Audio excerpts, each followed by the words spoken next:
Hey guys, what's up? In this video, it's kind of tongue-in-cheek, but it's kind of serious too, given the day that today is, being Valentine's Day, just to kind of make a more sort of lighthearted, kind of goofier video.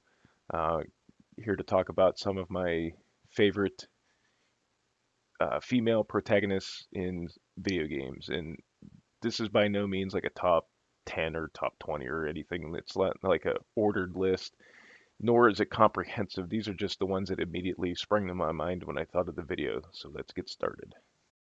Immediately when I thought about this video, one of the first characters to pop into my head was the boss from Saints Row the Third. Um, just a combination of Laura Bailey's performance with the voice that I chose and just the character in general. She was pretty much the ultimate badass when it came to being in the gang world. And yeah, Saints Row 3 got some flack for being a little bit goofier, but at the same time, I don't mind a goofy game here and there. Plus, you got to do shit like this.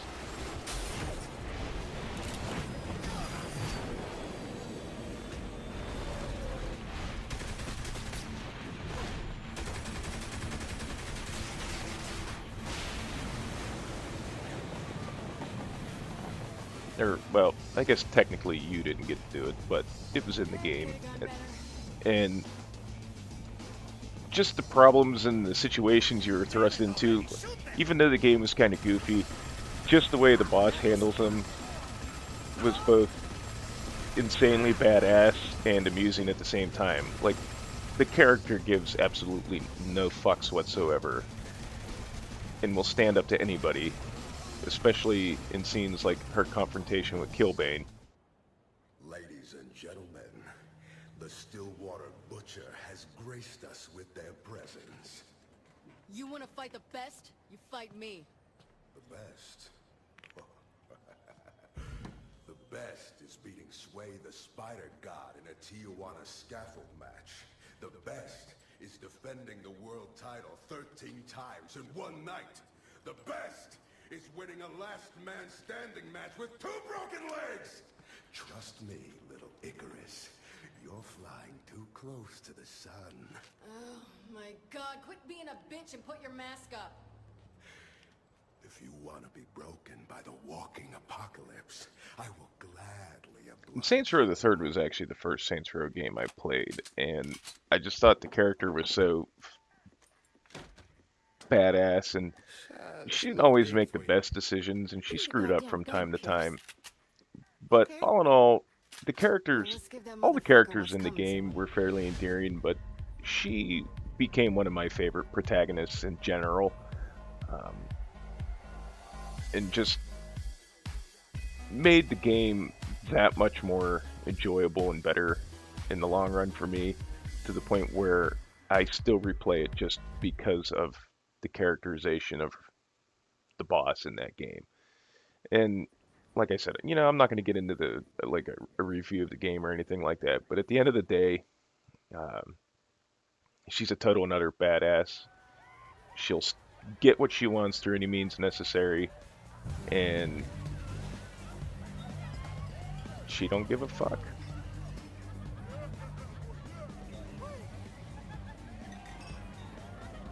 What you thinking? Some asshole is in my pool. The crew's ready downstairs. Say the word and we crash the party. Let's do it. Another character that quickly sprang to mind was Chun-Li from the Street Fighter series. One of the very first fighting games I ever played was Super Street Fighter T Turbo, and back then I was a lot younger, so I was like, oh, you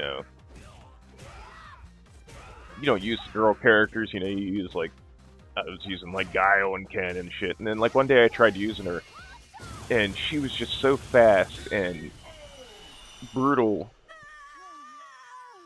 And I mean, well, I guess I don't know if brutal's a good description, but I mean she was fast. I was able to mop the floor with against my friends, and she had the right elements for like my gameplay style. And then I kind of fell out of gaming for a while, so I missed Street Fighter 3. And then with the 7th gen consoles, when when Street Fighter 4 came out, I gave her a shot, and she was still just as awesome as I remembered. And I mean, I know you have your tiers for fighting games and things of that nature, but she was kind of like my favorite from going back in the day, so I wanted to just kind of keep with that, using her, and I was not disappointed whatsoever. I'm sure the fact that I'm also a leg man has nothing to do with it either.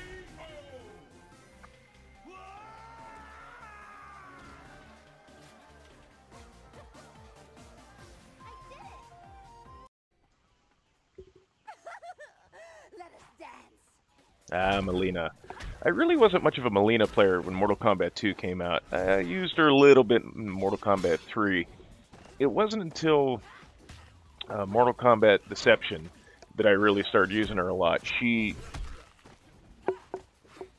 just kind of, again, like Chun-Li, around the time that game came out, and then continuing on into Mortal Kombat 9, her playstyle just fit me. She was fast, lethal, definitely brutal. She quickly became one of my mains, and to the point where when we'd play online on PlayStation 3, my friends would tell me I wasn't allowed to use her. But she's just a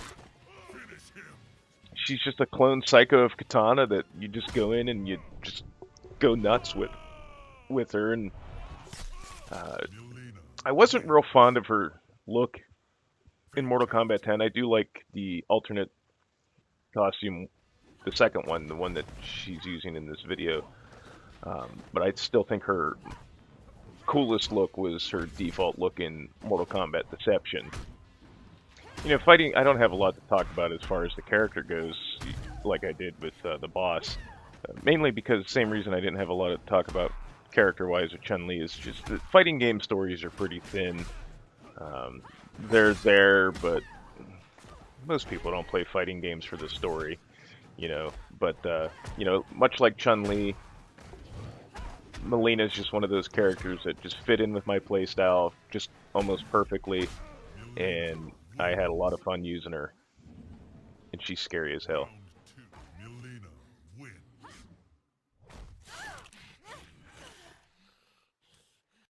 Our next character is arguably the biggest badass in the Resident Evil universe.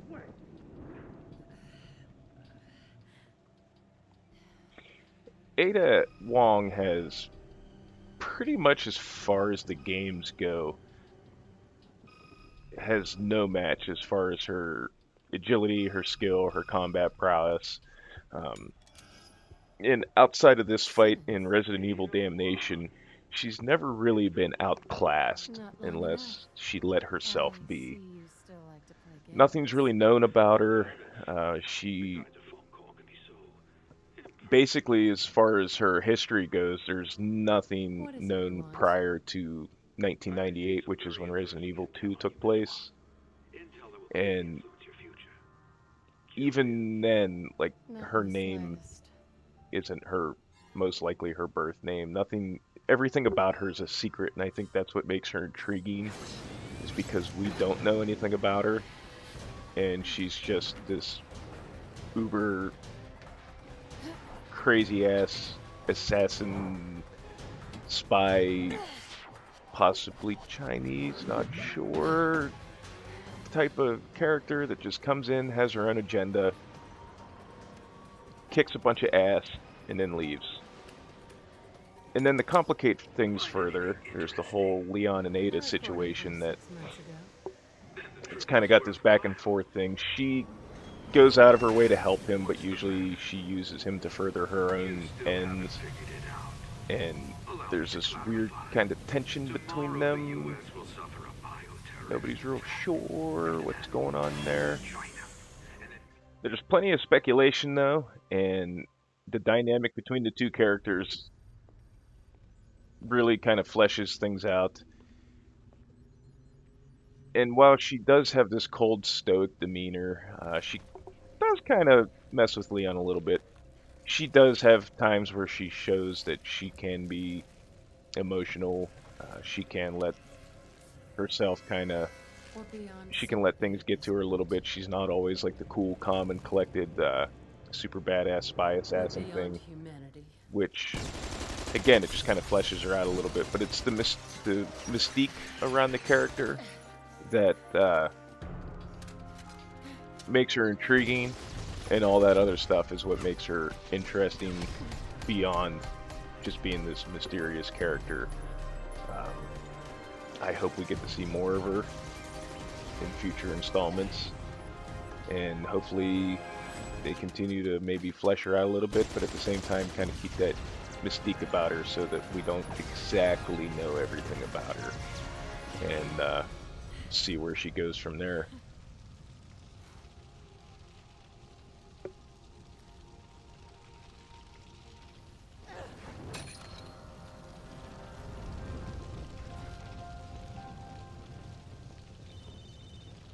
She's a character that I thought was very cool in Resident Evil 4 because of the whole La Femme Job, Nikita huh? type of references they had going on.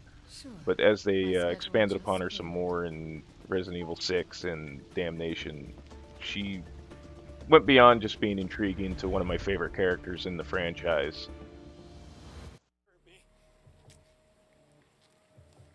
Hello, America.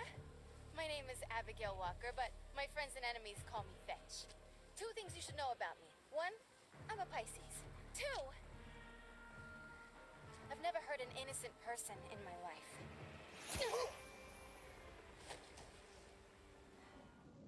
This entry's fairly new. I played Infamous First Light before I played Infamous Second Son, and I have to say that it is a game I very much enjoyed.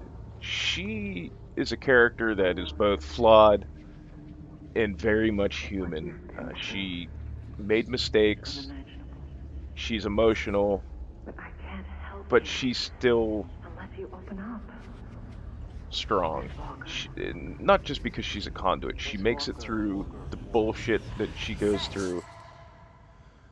She doesn't necessarily come out unscathed, but the fact that she pulls herself through everything to live her life shows a tremendous amount of inner strength.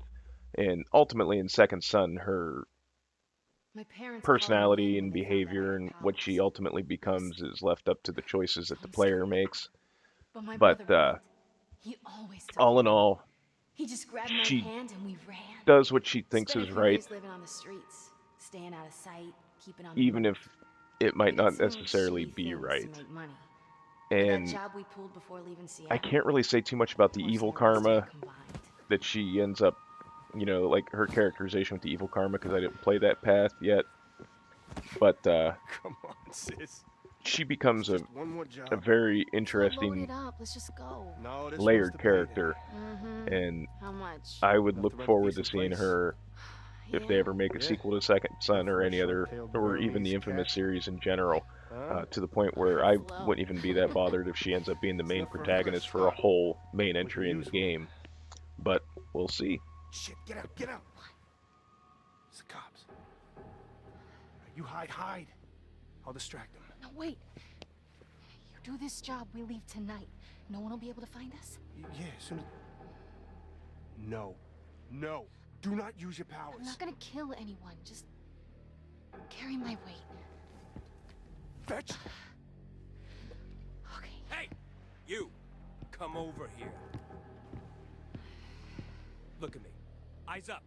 Right here.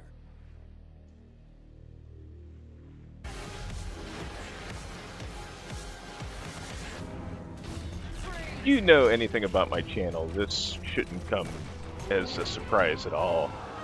My main for Borderlands 2 is Maya. The Sirens I thought were the most interesting class in both games. But Maya, the more I played, the more I liked her personality because they kind of fleshed the main characters out a little bit more in Borderlands 2 than they ever did in Borderlands 1. They had more dialogue, and then with certain expansions and like the Headhunter packs and some of that stuff, I didn't notice that orange laying there when I played. Huh. but they gave them a little bit more. They gave the playable Vault Hunters more characterization and a little bit more depth than the Vault Hunters in the original game got. And Maya comes kind of across as like this, just like a regular vault hunting badass if you just play through the game. But if you find her echo logs and you find out about her past, she was very sheltered on this planet where these monks were. While they were using her, they planned on using her as a weapon to keep the planet in order and kind of keep the peace.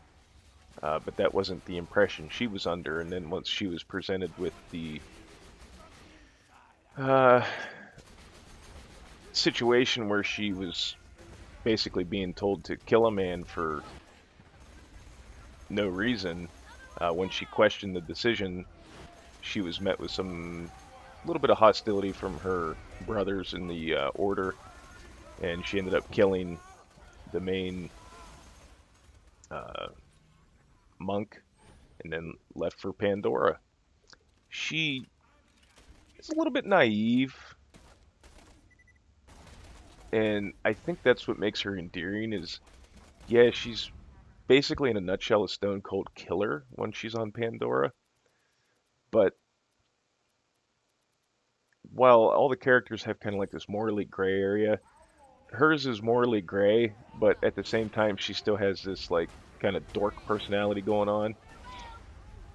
And I think that's what kind of makes her a little bit more endearing than, say, Salvador or Krieg. She's kind of like that, is probably as close as you can get personality-wise to that girl next door type of quality in a game like Borderlands. And she's just got like this weird she's socially awkward in certain situations, and I think that is appealing because not everybody's just like this calm, confident, uber badass. Um, not the thing with first-person games too. Most of the time, any characterization is basically conveyed through the voice actor, and Martha Harms did a very, very good job with what she had to work with, I think. And she turned what could have been kind of a stale, just another character in the Borderlands universe into my easily absolute favorite character in the series. And I will be very, very disappointed if she doesn't show up in Borderlands 3 because there is no other character that I hold in such a light that I hold Maya, and she is my absolute favorite character in the series, without a doubt.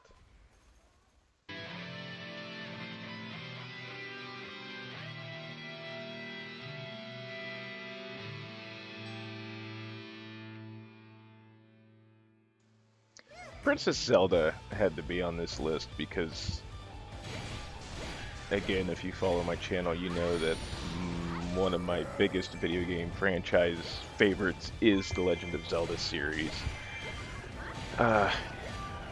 She obviously didn't have much characterization in the first two games. In A Link to the Past, they got a little bit more in depth with story than they had in the previous games outside of Rescue the Princess and Wake the Princess. She eventually evolved into an interesting character that,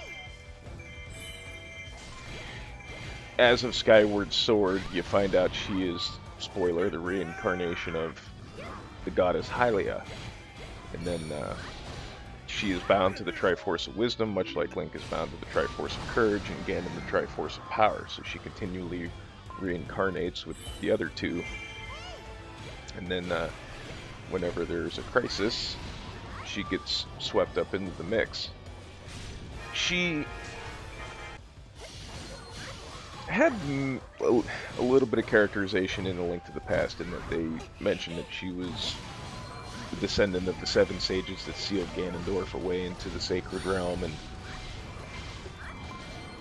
she was needed to break the seal on Ganon's tower so that you could ascend the tower and fight him. In Ocarina of Time, they kind of, she was missing for most of the game physically, but she was there as Sheik in disguise from, in hiding from Ganon. And I'm not even going to get into the whole gender debate with the whole Sheik thing, but that was an interesting facet of her character. I thought that she would do something like that, or that she could even do something like that. Twilight Princess, again, she was absent for most of the game, and Midna kind of stole the show there. But aesthetically, there was a lot in Twilight Princess that I liked. The character designs in that game were probably my favorite in the series, and definitely my favorite incarnation of Zelda was in that game. Maybe because I like brunettes, I don't know. But she just looked both regal and kind of like she could get down and dirty and be a warrior if need be, to the point where she ends up on horseback with Link during a section of the final battle with Ganondorf, where she, while you control Epona and engage in some light sword fighting with some minions, she will shoot Ganon with the light arrows. And I thought that was pretty cool. And then there was, which that built upon the dynamic of the fight that was in Wind Waker, where she shot the light arrows and you had to deflect them off your shield in the Ganondorf. But that whole end fight sequence and having her involved, because I hadn't played Wind Waker at that point, really solidified that if need be, she can be a badass. And in Hyrule Warriors, she is an absolute badass. She's probably one of the strongest characters in the game. She, especially when you use the rapier, she just destroys things. And that's something I hope maybe in future installments they get brave enough to kind of expand upon and do a little bit more with, just to kind of flesh that out a little bit more and show that she is more than just someone for Ganon to kidnap, and that she can hold her own. But, you know, we'll see. Either way, she's always been one of those characters that I've loved, because I've loved the series, and will continue to be a fan of.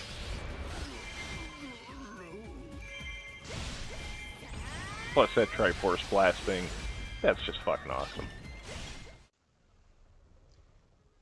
Anybody that knows anything about me, or you follow this channel, had to know that Commander Shepard was going to be on this video at some point, because she is Not supposed to salute you either. We gotta go. by far probably one of my favorite protagonists in gaming. I played through the game a couple times as a male Shepard, and then I tried out a female Shepard, and that's basically been the bulk of my playthrough since then. Combination of, at the time, I was kind of burnt out on the whole like Marine bro type of thing, because I'd been playing the Gears of War games and stuff like that. But Jennifer Hale really hit it out of the park, and growing up, a lot of the cartoons that I watched featured Jennifer Hale in some way, shape, or form. So I always kind of had like some kind of form of media that she was in, you know, and having her play a character that I just absolutely fell in love with made it that much more interesting, entertaining, and just rich in the experience beyond anything I had experienced in gaming at that time. She gets put through hell a lot.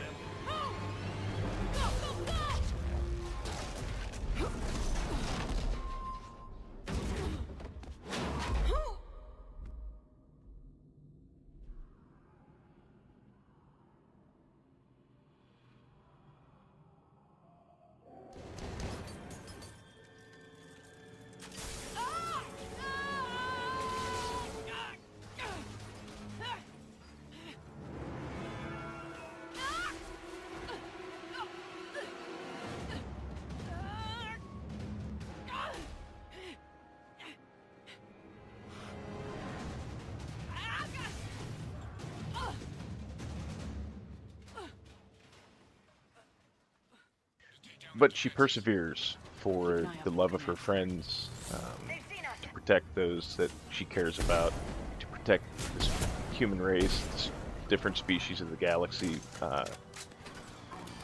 and to just do what she's supposed to do. She's bound by duty, and she takes that very seriously. But at the same time, she's not just some mindless robot that necessarily does everything that she's told. Especially like when I play it, I kind of skirt in between Paragon and Renegade. I kind of keep the choices sort of, I don't want to say the choices I would make, but a little bit more interesting. Some of the choices are like real far out evil, and some of them are like pussy ass good. So I kind of try to keep a balance between that, keep her flawed and human, but she's a very she's a character that has left an impact on me to the point where I have played through the trilogy. I'm on my 10th playthrough of the entire trilogy, and it hasn't got boring or dull for me yet. It's just a world that is intriguing to me. I like sci-fi, and then having a main character like Shepard just kind of brought all that together and turned the series into one of my favorite franchises of all time. And I didn't necessarily hate the ending for what it was, but I was sad to see the characters go, especially Shepard. And I was kind of resigned to the fact that there was a potential that there was no way they were going to live, but given the possibility of a certain ending, with the destroy ending, the fact that she could live on, kind of, I can accept that, and hopefully she's sitting somewhere on the beach having a drink and enjoying the time off that she more than deserves for all the horse shit she had to go through for 3 years. I mean, she died, she was resurrected, she had to deal with the Reaper threat, Cerberus, clones, Geth, all kinds of things that would break normal people.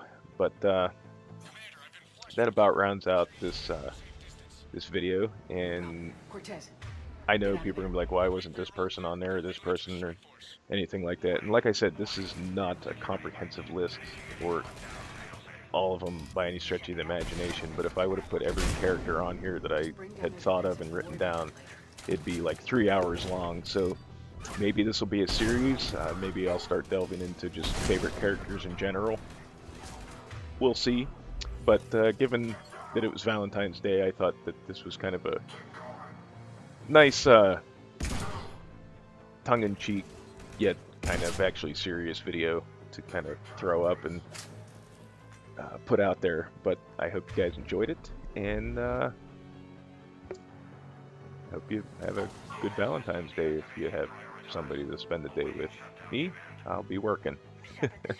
But anyways, guys, have a good one. Thanks for watching, and we'll see you in the next one. All right? Bye, guys.